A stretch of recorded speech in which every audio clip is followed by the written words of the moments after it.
अऊज़ु बिल्लाहि मिनश शैतानिर रजीम। बिस्मिल्लाहिर्रहमानिर्रहीम। प्यारे दोस्तों, अस्सलामु अलैकुम वरहमतुल्लाहि वबरकातुहू। दोस्तों, आज मैं आप लोगों के लिए जो वजीफ़ा लेकर आया हूँ, ये वजीफ़ा इम्तिहान में कामयाबी के लिए बहुत ही ख़ास वजीफ़ा है। ख़ुसूसन उन लोगों के लिए जो एंट्री टेस्ट की तैयारी कर रहे हैं या एंट्री टेस्ट का एग्ज़ाम दे चुके हैं या अभी देने वाले हैं और वो चाहते हैं कि उनका यूनिवर्सिटी में दाखिला हो जाए, तो वो ये वजीफ़ा करें। इंशाअल्लाह अज़ीज़ इस वजीफ़े की बरकत से इनका एंट्री टेस्ट में कामयाब हो जाएंगे और यूनिवर्सिटी में ज़रूर फिर ज़रूर उनका दाखिला हो जाएगा। तो वजीफ़े की तरफ बढ़ते हैं।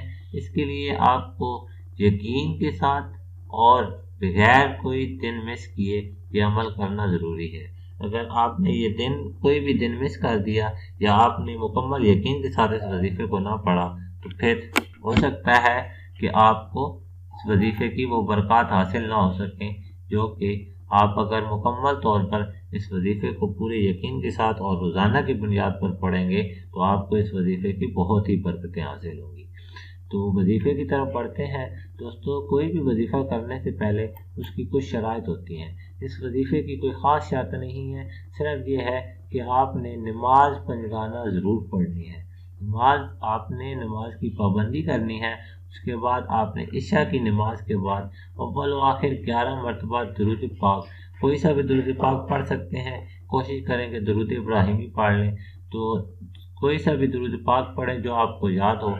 उसके बाद अव्वल व आखिर 11 मरतबा दुरूद पाक पढ़ने के बाद आपने अल्लाह पाक का एक किस्म अल मालिकुल कुद्दूस, अल मालिकुल कुद्दूस, या आप पढ़ सकते हैं अल मालिकु अल कुद्दूस। जिस तरह आपका दिल करता है उस तरह पढ़ लें। अल मालिकुल कुद्दूस भी पढ़ सकते हैं और अल मालिकु अल कुद्दूस, ये दो नाम अलग-अलग करके भी पढ़ सकते हैं। ये आपने 300 दफ़ा पढ़ने हैं। ये अमल आपने इम्तिहान का नतीजा आने तक जारी रखना है। इंशाअल्लाह अज़ीज़ आपका नतीजा बहुत ही बेहतरीन आएगा और आपको ज़रूर कामयाबी हासिल होगी। दोस्तों, उम्मीद करता हूँ कि आपको आज की वीडियो पसंद आई होगी। वीडियो को लाइक और शेयर ज़रूर कर दीजिए और अगर आप मेरे चैनल पर नए हैं और मेरे चैनल को अभी तक सब्सक्राइब नहीं किया तो इस चैनल को सब्सक्राइब कर लें। मैं इस चैनल पर आप लोगों के लिए नहायत ही मुजर्रब वज़ाइफ लेकर आता रहता हूँ। दुआ में याद रखिएगा। अल्लाह हाफिज़।